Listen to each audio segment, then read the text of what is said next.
ассалому алайкум бинандагони гиромӣ, барномаи тиловати вақтро аз телевизиони душанбе манзуратон мегардонем. Дар студия бо хабарҳои ин соат Ғунчагул Нурализода. Сараввал таваҷҷӯҳ намоед ба сархати хабарҳо.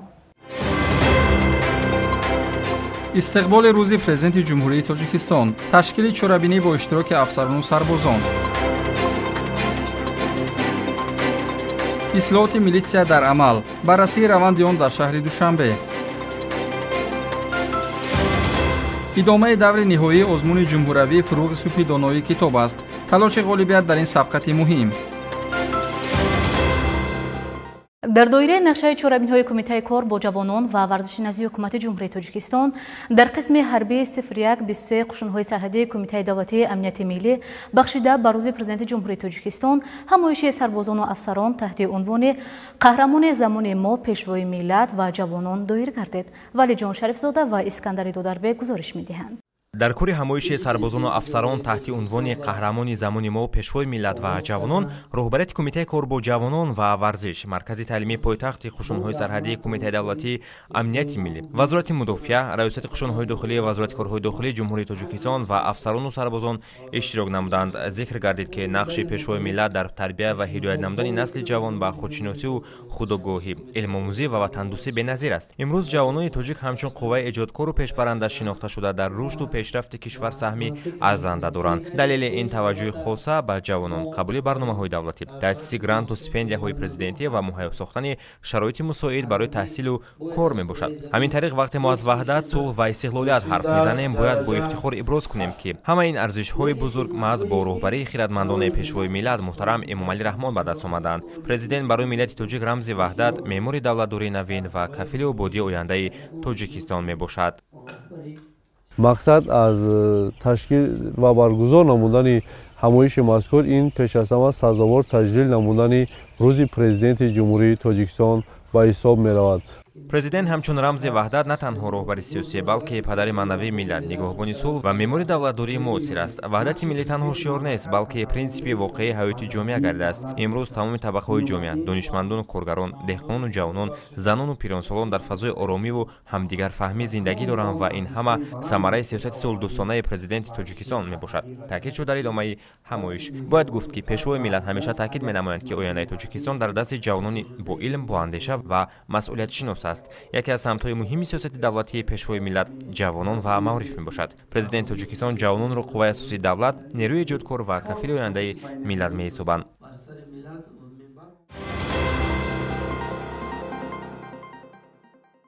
беҳтар намудани инфраструктураи роҳу нақлиёт дар шаҳри Душанбе солҳои охир ба яке аз самтҳои асосии сиёсати роҳбарияти мақомоти иҷроияи ҳокимияти давлатии шаҳри Душанбе табдил ёфтааст. дар ин самт бо дастгирии ҳукумати кишвар ва ҷалби маблағҳои буҷетӣ ҳамчунин саҳмгузории соҳибкорон корҳо бо суръати баланд идома доранд. дар идома ба ҷараёни амалисозии ин ҳадафҳо дар ноҳияи Шоҳмансур таваҷҷӯҳ намоед. дар ноҳияи Шоҳмансур корҳои ободонӣ дар чандин маҳаллаҳо ҷараён дорад. ҳадаф беҳтарсозии инфраструктураи роҳу нақлиёт, фароҳам овардани шароити мусоид барои ҳаракати пиёдагардон ва нақлиёт, баландбардоштани сатҳи хизматрасонӣ дар дохили маҳаллаҳо мебошад. дар заминаи нақшачорабиниҳои мақомоти иҷроияи ҳокимияти давлатии ноҳияи Шоҳмансур, сафарбарӣ, техникаи махсуси раёсати истифодабарии роҳҳо ва ҷалби соҳибкорон, корҳои шағалрезӣ дар ҳамворсозӣ, асфалтпӯшкунӣ, тоза намудани каналу заҳбурҳо, барқарорсозии роҳҳо, иваз ва насби чароғҳои роҳ ва таблоҳои иттилоотӣ анҷом дода мешаванд. дар маҳаллаҳои Гулобод ва Гулистони ноҳия мунфашкунии роҳҳо бо маром идома дорад. бо наздик шудани ҷашни 35-солагии истиқлолияти давлатии ҷумҳурии Тоҷикистон, корҳои сохтмониву ободонӣ тибқи нақшаи махсуси ҷашнӣ вусъати бештар гирифтанд. раёсати марбутаи шаҳрӣ таъкид мекунанд ки санаҳои муҳими тарихии давлатӣ барои сокинон на танҳо рамзи ифтихор, балки имкони зиёд намудани ҳаҷми корҳои созандагӣ мебошанд. дар ин замина пешбинӣ шудааст ки то анҷоми сол қисми зиёди роҳҳои дохили маҳалла пурра навсозӣ шаванд, роҳравҳои пиёдагард таъмир гарданд, шабакаҳои обпарто идома дода шаванд ва инфраструктури зарурӣ бо стандартҳои муосир таҷдид ёбад. бо таъмир шудани роҳҳо на танҳо сатҳи зиндагии сокинон боло меравад, балки ҷолибияти иқтисодии маҳаллаҳо низ афзун мегардад. зеро роҳҳои таъмиршуда имконият медиҳанд ки фаъолияти соҳибкорӣ, бозорҳо, нуқтаҳои хизматрасонӣ ва ҳаракати нақлиёт беҳтар гардад. ин раванд ба рушди иқтисодӣ ва иҷтимоии пойтахт такони ҷиддӣ мебахшад. коршиносон баронанд ки беҳтар гардидани роҳҳои дохили шаҳр ба рушди соҳибкорӣ, иҷоди ҷойҳои нави корӣ ва болоравии фаъолиятҳои тиҷоратӣ мусоидат мекунад. ҳамзамон роҳҳои навсозишуда барои ҳаракати нақлиёт шароити беҳтар фароҳам оварда бехатарии ҳаракат дар роҳҳоро таъмин месозанд.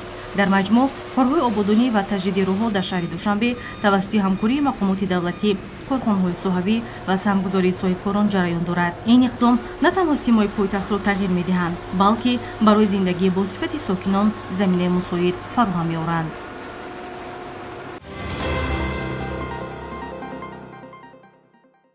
дар боғу гулгаштҳои шаҳри Душанбе пайваста корҳои ободониву созандагӣ ташкилу баргузор карда мешавад, зеро ин мавзеъҳо макони гашту гузори сокинон ва меҳмонони шаҳри Душанбе буда дар 4 фасли сол бояд ободу зебо бошад. шарҳи ҳамкоронамон дар ин бора. рушдномаи кишвар хоса шаҳри Душанбе башорат аз соҳиби истиқлолӣ ва талошу заҳматҳои пешвои миллат аст.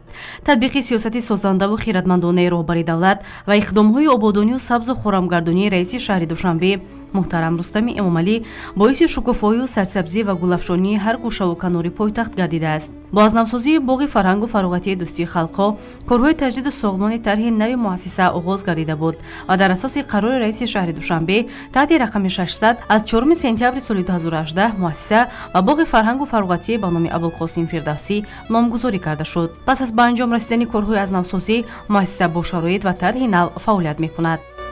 соли 2018 با استفاده دادن مؤسسه دولتی باغ فرهنگی و فراغتی به نام حکیم ابوالقاسم فردوسی با اشتراک بی‌واسطه‌ای اساسگذار صلح و وحدت ملی پیشوای معظم ملت با استفاده داده شد که امروز کار و فعالیت دارد. با همگان معلوم است که بخشیده به 35 سالگی استقلالیت دولتی جمهوری تاجیکستان در تمام جمهوری در تمام گوشه و کنار کارهای آبادانی، زیباگردانی محل از طرف چی صاحبکاران و چی از طرف حکومت جمهوری تاجیکستان به نظر می رسد.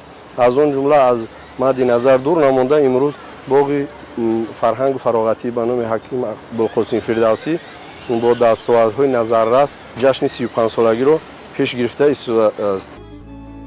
аз накати гулҳои зебову рангоранг ва майсаву дарахтони боғи мазкур дар ҳама мавзеъ муаттару хушнамост. ин гӯшаи нозанини пойтахт на танҳо ба мавзеи сайру сайёҳати сокинон, балки сайёҳони хориҷӣ низ табдил ёфтааст. ворид ва насб гардидани арғунчаку чархофалакҳои наву гуногун наврасону ҷавонони зиёдеро ба боғи мазкур ҷалб кардааст. ин гӯшаи афсонавӣ бо рангобарангии чароғакҳо ва намои зебо мақбули кӯдакону ҷавонон аст. аз он ҷумла дар боғ яке аз аттраксионҳо чархофалакҳои калонтарин насб карда шудааст ки ин ҳам бисёр ба боғ як шукӯҳу шаомати хуб мебахшад. дар давоми соли 2024-25 бошад зиёда аз 450 метр роҳравҳо сафулакпӯш карда шуд ва аз он ҷумла майдончаи варзишие ки сохта шуда буд аз таъмири капиталӣ пурра бароварда шудааст ки шумо хай дида истодаест. ба ҳамин хотир мо мақсаду марои мо тозаву озода нигоҳ доштани муассиса мебошад ва шароитҳои хуб фароҳам овардан ба шаҳрвандоне ки чӣ хориҷӣ бошад, чӣ дохилӣ бошад, чӣ берун аз шаҳр бошад, шароитҳои хуб фароҳам овардан, гулу гурзор кардан ки аз ин маншаи нек бигиранд. майдончаи варзишӣ аз нав таъмир гардида мавриди истифодаи сокинон қарор дорад. чорабиниҳои варзишӣ низ дар ин майдончаи хушсохт гузаронида мешавад. бунёди майдончаи варзишӣ барои пешбурди тарзи ҳаёти солим ва ҷалби наврасону ҷавонон ба варзиш мебошад. нишастгоҳу айвончаҳои нақшин бо тарҳи миллӣ, ҷои истироҳати пиру барно хоса барои волидоне ки ба сайру гашти боғ ҳамроҳи фарзандонашон меоянд хело мувофиқ аст. ҳар гӯшаи боғ хело зебову дилрабост.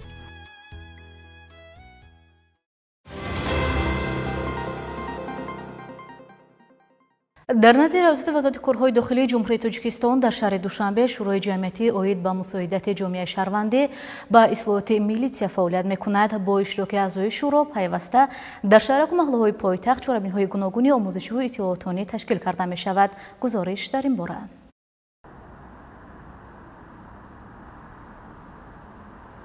дар толори раисати вазорати корҳои дохилӣ дар шаҳри душанбе бо иштироки масъулини вазорати корҳои дохилии ҷумҳурии тоҷикистон, намояндагони сохтори шаҳрии он, раис ва аъзои шӯрои ҷамъиятӣ оид ба ислоҳоти милитсия дар назди раисати вазорати корҳои дохилии ҷумҳурии тоҷикистон дар шаҳри душанбе ва масъулини сохторҳои дигари марбута мизи мудаввар ташкил карда шуд. дар ин тадбир масъалаи ҳамкории ҷомеа бо милитсия, раванди ислоҳоти милитсия ва ҳамкориҳои мақомоти корҳои дохилӣ бо мардум ва дар ин замина баланд гардидани эътибори шаҳрвандон ба мақомоти милитсия мавриди таҳлилу баррасӣ қарор дода шуд. зимни чорабинии масъулин доир ба таваҷҷӯҳи ҷомеаи шаҳрвандӣ ба рафти ислоҳоти мақомоти милитсия ва беҳтар намудани фаъолияти он сухан намуда изҳор доштанд ки таъсири ҷомеаи шаҳрвандӣ дар ташаккули ислоҳот ва баландбардоштани касбияти фаъолияти корманди мақомоти милитсия муҳим мебошад. таъкид шуд ки шӯрои ҷамъиятӣ оид ба ислоҳоти милитсия дар назди раисати вазорати корҳои дохилии ҷумҳурии тоҷикистон дар шаҳри душанбе дар заминаи фаъолияти худ тадбирҳои зиёди нақшавиро миёни сокинон дар шаҳраку маҳаллаҳо роҳандозӣ менамояд ки яке аз онҳо ин ташкили ҳисободиҳии нозирони минтақавӣ ба аҳолии минтақаи хизматӣ мебошад. гуфта шуд ки барои пешгирии ҷинояту ҷинояткорӣ, камгардидани ҳодисаҳои нохуш дар шаҳраку маҳаллаҳо ва таъмини амнияти сокинон, мулоқоту вохӯриҳоро дар муассисаҳои таълимӣ ва маҳаллаҳо бояд пайваста ташкил карда шавад. чунин иброз гардид, ҳар 3 моҳа нозирони минтақавии милитсия дар назди аҳолӣ ҳисобот медиҳанд. ин ҳисоботҳо ба шарҳу баёни вазъи ҷинояткорӣ дар минтақаи хизматӣ маҳдуд нагардида, инчунин дар суҳбату мулоқотҳо фикру андеша ва пешниҳодҳои аҳолӣ ба назар гирифта шуда аз ҷониби кормандони милитсия мавриди таҳлилу омӯзиш қарор мегиранд.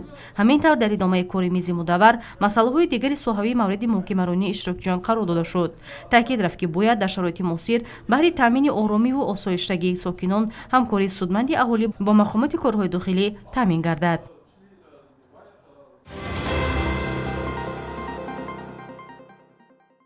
бо мақсади риояи қоидаҳои бехатарии меҳнат ва риояи ҳуқуқу манфиатҳои кормандон дар ҳудуди шаҳри душанбе аз ҷониби масъулини сохторҳои марбута пайваста чорабинию ҳамоишҳои омӯзишӣ ташкил карда мешавад. зимнан бо пайгирии ин мавзӯъ ҳамкоронамон гузориш медиҳанд. бо ташаббуси шӯъбаи хадамоти назорати давлатӣ дар соҳаи меҳнат, муҳоҷират ва шуғли аҳолӣ дар шаҳри душанбе, машварат вобаста ба шарҳи қонунгузории ҷумҳурии тоҷикистон дар соҳаи меҳнат, муҳоҷират, шуғли аҳолӣ, экспертизаи шароити меҳнат ва пешгирии ҳодисаҳои нохуши истеҳсолӣ дар ҷамъияти дораи масъулияти маҳдуди бинокорони шаҳр ташкил ва баргузор карда шуд. дар кори чорабинӣ масъулини шӯъбаи хадамоти меҳнат, муҳоҷират ва шуғли аҳолӣ дар шаҳри душанбе ва кормандони ҷамъияти дораи масъулияти маҳдуди бинокорони шаҳр ширкат намуданд. дар раванди ин тадбир масъалаҳои муҳими соҳаи меҳнат, муҳоҷират, шуғли аҳолӣ, экспертизаи шароити меҳнат ва пешгирии ҳодисаҳои нохуши истеҳсолӣ мавриди шаҳру баррасӣ қарор дода шуд.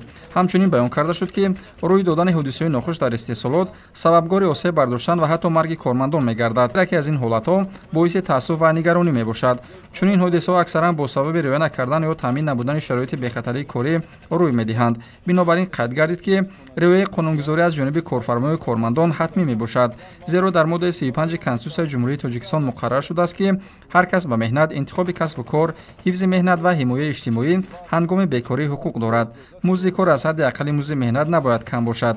дар идома зикр шуд ки омӯзиши ҳолатҳои ҳифзи меҳнат ва ҳодисаҳои нохуши истеҳсолӣ дар ташкилоту корхонаҳо муайян намуд ки сабабҳои рух додани чунин ҳодисаҳо дар истеҳсолот дар сатҳи пасти касбӣ гузарондани дастур ва омӯзиш оид ба бехатарии меҳнат бо коргарон маҳсуб ёфта, дастурамалҳо оид ба ҳифзи меҳнат дар ташкилоту муассисаҳо бояд тибқи қонунгузорӣ ба роҳ монда шуда, кормандон бо либос ва пойафзоли махсуси корӣ таъмин карда шаванд. аттестатсияи ҷойҳои корӣ аз рӯи шароити меҳнат гузаронда шаванд. муоинаи тиббии кормандон тибқи талаботи Кодекси меҳнати ҷумҳурии Тоҷикистон ба роҳ монда шавад. ҷои таъкид аст ки айни замон дар ҷумҳурӣ масъалаҳои вобаста ба бехатарӣ ва ҳифзи меҳнат тибқи стандартҳои давлатӣ, байнидавлатӣ, минтақавӣ, соҳавӣ ва стандартҳои ташкилотҳо, меъёрҳо ва қоидаҳо, низоми стандартҳои бехатарии меҳнат ба танзим дароварда мешаванд. назорати риояи меъёр ва тартиби муҳофизати меҳнат дар Тоҷикистон бошад ба зиммаи мақомоти хадамоти назорати давлатӣ дар соҳаи меҳнат, муҳоҷират ва шуғли аҳолӣ Вазорати меҳнат, муҳоҷират ва шуғли аҳолии ҷумҳурии Тоҷикистон вогузор шудааст. аз ин рӯ сохтори шаҳрии ин ниҳод дар пойтахт пайваста чунин машваратҳои омӯзиширо ташкилу роҳандозӣ менамояд.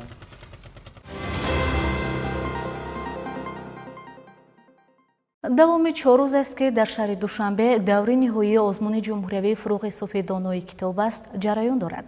ин озмун ба як сабқати муҳими зеҳнӣ табдил ёфтааст ва сол то сол шумораи иштирокчиёни он зиёд мешавад. озмуни ҷумҳуриявии фуруғи субҳи донои китоб аст имрӯз ба як майдони бузурги рақобати зеҳнӣ табдил ёфта барои даҳҳо ҳазор хонандаву омӯзгор ва дӯстдорони китоб шароит фароҳам меорад ки истеъдоду зиракии худро нишон диҳанд. дар китобхонаи миллии Тоҷикистон جهت برگزاری آزمون در همین نامیناسی‌ها شرایط ضروری فراهم شده است. گفتند با مورد است که این آزمون مهم با هدف تحکیم معرفت، بالا بردن سویه کتابخوانی و کتاب دوستی و رشد فرهنگ مطالعه جامعه روانه شده است. وقتی که تاجیکستان در خاک و خون نهان بود، فرمانروای مطلق دارنده کمان بود. پیر و جوان کشور لرزان ز بیم و جان بود. سرسان و خانه ویران از دست جاهلان بود. تو آمدی به میدان ای پیشوای ملت، گشتی به روز سختی مشکل کشای ملت. در روند برگزاری آزمون اشتراکچیان از روی نامیناسی‌های گوناگون آزمون که مخصوص برای سنجش دانش و معرفت وسیع خوانندگان پیش بینی شدند شرکت نمودند. هر یک نامیناسیه خصوصیت، طلبات و معیارهای معین خود را دارد که برای معین نمودن سطح مطالعه، سویه تحلیل و دانش ادبی اشتراکچیان روانه شده است. یکی از نامیناسی‌های مهم آزمون نامیناسیه ادبیات جهان به حساب می‌رود. در این بخش اشتراکچیان دانش و مهارت خویش را از آثار کلاسیکی و معاصر جهانی نشان دادند. آنها اثرهای نویسندگان مشهور جهانی، رویه‌های ادبی، مضمون و غایه اثرها، خصوصیت‌های قهرمانان، پیام‌های فلسفی و ارزش‌های عمومی بشری را مورد شرح و تحلیل قرار می‌دهند. البته آن حسیاتی که برای پدر و مادر وقتی که فرزندش صاحب جو می‌گردد با یگان سخن تعریف داده یا اظهار کرده نمی‌شود.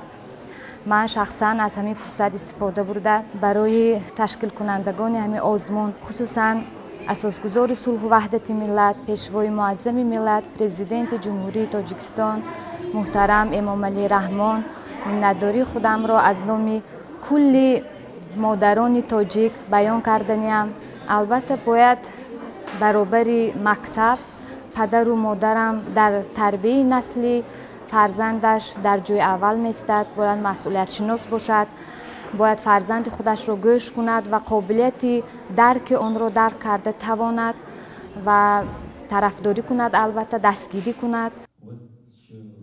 اشتراکچیان در دوره این نامیناسیه باید توانند قسمت‌های مهم را از یاد قرائت کنند، بعضی اثرها را مقایسه نمایند و جایگاه ادیبان را در ادبیات جهان شرح دهند. نامیناسیه ادبیات جهان بلند برداشتن معرفت عمومی بشری، تحکیم جهان بینی و علاقمند ساختن جوانان به ارزش‌های معنوی جهانی سهمی کلان دارد. همین است که همه ساله در این نامیناسیه شماره زیادی داوطلبان شرکت می‌نمایند و داوران با مهارت و سویه دانش آنها بهاگذاری می‌نمایند.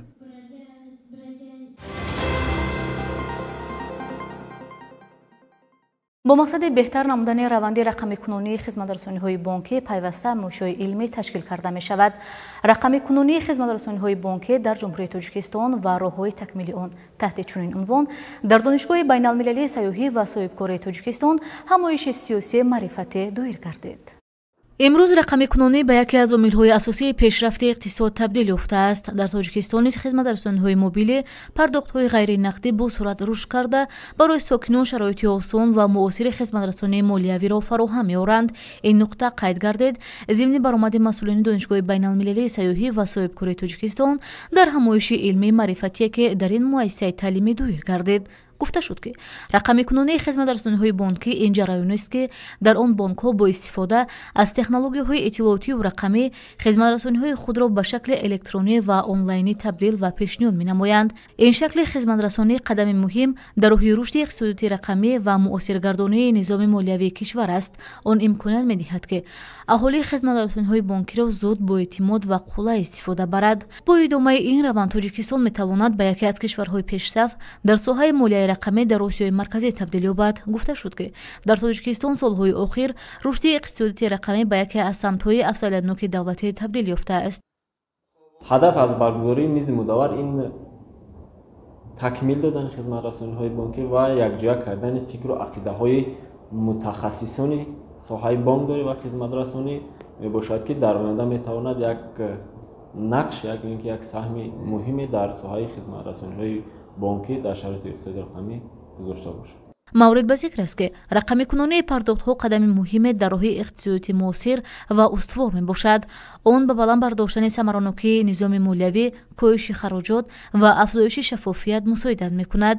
бо такмили инфраструктур ва баланд бардоштани сатҳи донишҳои рақамӣ ва молиявии шаҳрвандон, тоҷикистон метавонад низоми пардохтҳои рақамии худро боз ҳам рушд диҳад ва ба талаботи ҷаҳонӣ ҷавобгӯ созад. хулоса, барои рушди рақамикунонӣ ва инноватсия дар ҷумҳурии Тоҷикистон қадамҳои устувор гузошта шудаанд ва ислоҳотҳо дар ин самт бо маром идома доранд ва меҳвари асосии пешбарандаи онҳо бонкҳо ба шумор мераванд. истифода гардидани зеҳни сунъӣ, мукаммал гардидани барномаҳо ва низомҳои пардохт, ҷорӣ гардидани механизмҳои нави ҳисоббаробаркуниҳо, васеъ шудани воситаҳои пардохт қадамҳои минбаъда барои рушди ҳисоббаробаркуниҳои ғайринақдӣ ва рақамикунонӣ мебошад. пешгирии хавфҳо дар ин радиф нуқтаи муҳим ба шумор меравад. киберҳамлаҳо, вусъат ёфтани онҳо дар ҷаҳони муосир хеле зиёд ба назар мерасанд.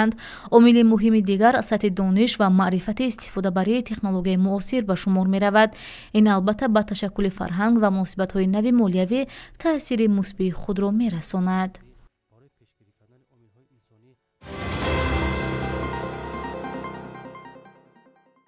аввалин мусобиқаи байналмилалии оид ба шоҳмод барои дарёфти ҷоми президенти ҷумҳурии Тоҷикистон дар шаҳри Душанбе, ки аз 9 то 16 ноябр идома кард, ба анҷом расид. гузориши навбатии барнома бо пайгирии ҳамин чорабинӣ омода шудааст.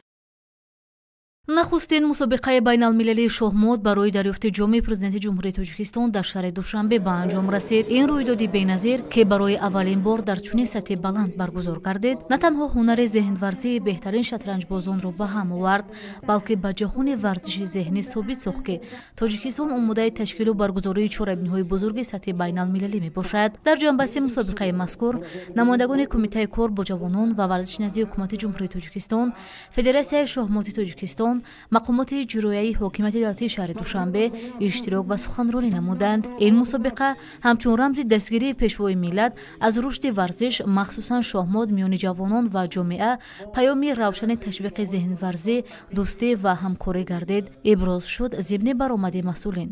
бояд гуфт, ки мусобиқа дар сатҳи баланди ташкили дуир гардида, беҳтарин шатранҷбозон аз 16 кишвари ҷаҳон дар фазои дӯстӣ, ҳамкорӣ ва рақобати солим маҳорату малакаи касбии худро нишон доданд. ҳар яке аз иштирокчиён бо бозии ҳирфаӣ ва зеҳни варзидаи худ саҳнаи шоҳмотро рангоранг гардониданд. من به احترام این مردم نازنین، مهربان و مهمان نواز امروز لباس زیبای تاجیکی رو پوشیدم. رقابت‌ها در 9 دور در هر دو جدول A و B به روش سوئیسی برگزار شد. این دوره از مسابقات سطح کیفی خیلی بالایی داشت. از 16 کشور 220 شرکت کننده در این مسابقات شرکت کرده بودند و حتی تاجیکستان در ماه اپریل هم میزبان رقابت‌های آسیایی بود و من مطمئنم که در آینده مسابقات در سطح جهانی و باز هم حتی آسیایی میتونه برگزار کنه. پس از سخنرانی قسمتی ҳавасмандии ғолибон оғоз гардида, онҳо бо диплом, медал ва ҷоизаҳои пулӣ қадрдонӣ шуданд. шоҳмотбозони Тоҷикистон низ дар ин мусобиқа фаъолона ширкат варзида, бо нишон додани истеъдод, ҷасорат ва омодагии ҷиддӣ обрӯи мактаби шоҳмоти тоҷикро ҳимоя карданд. ҳузури шоисаи онҳо бори дигар исбот кард, ки насли нави зеҳнварзони тоҷик қодир аст дар баробари рақибони ҷаҳонӣ бозии хуб нишон диҳад. дар гурӯҳи А, ки гурӯҳи асосии мусобиқа ба ҳисоб мерафт, шоҳмотбози ҳиндӣ Пранав Ананд бо гирифтани 7 имтиёз аз 9 бозӣ ба ғалаба ноил шуд ва ҷоизаи асосии мусобиқаро соҳиб гашт.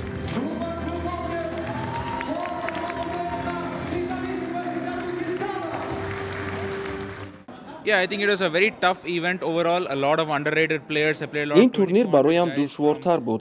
ман бо теъдоди зиёди бозигарон аз Ӯзбекистону Федератсияи Русия бозӣ кардам, ки рейтинги онҳо беш аз 2200 буд. рақобат хеле ҷиддӣ буд. фикр мекунам, ин яке аз ғалабаҳои бузурги ман аст ва хеле шодам, ки он маҳз дар Тоҷикистон ба ман даст дод. медалҳои нуқра ва биринҷии мусобиқаи байналмилалии оид ба шоҳмот барои дарёфти ҷоми президенти ҷумҳурии Тоҷикистонро бошад, намояндагони Русия Сергей Дригалов ва Никита Афанасьев соҳиб гардиданд, ки яке аз иштирокчиёни пешсаф ба ҳисоб мерафтанд. баргузории чунин мусобиқаҳои сатҳи байналмилалӣ дар тоҷикистон пеш аз ҳама ба густариши робитаҳои дӯстона бо кишварҳои дигар болоравии мақоми варзиши зеҳнӣ мусоидат менамояд. Ин рӯйдод инчунин заминаи муҳими таҳкими мавқеи кишвар ҳамчун маркази баргузории чорабиниҳои бузурги байналмилалӣ ба ҳисоб рафта, анҷоми ин мусобиқа оғози марҳалаи нави рушди шоҳмод дар Тоҷикистон аст.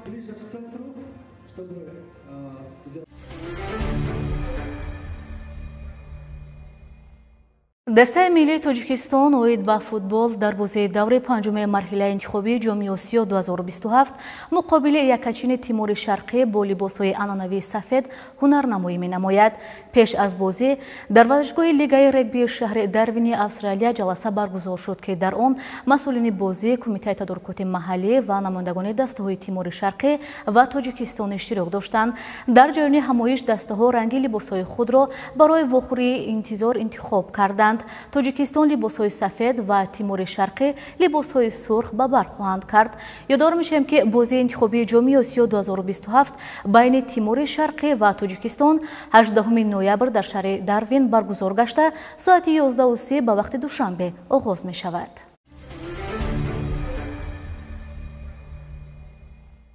сармураббии тими миллии Тоҷикистон оид ба футбол Горан Стеванович интизориҳои худро аз бозии даври панҷуми марҳилаи интихобии ҷоми Осиё 2027 бар зидди Тимори Шарқӣ чунин баён намуд: дар мавриди рақибон мо Тимори Шарқиро хуб мешиносем. Онҳо дар меҳмонӣ бо Филиппин қариб баробар бозӣ карда ҳатто пешсаф шуданд. Рақибони худро ҷиддӣ қабул мекунем ва барои бозии оянда омодагӣ мебинем. Барои дарёфти 3 хол ба Дарвин омадаем ва танҳо барои пирӯзӣ рақобат хоҳем кард.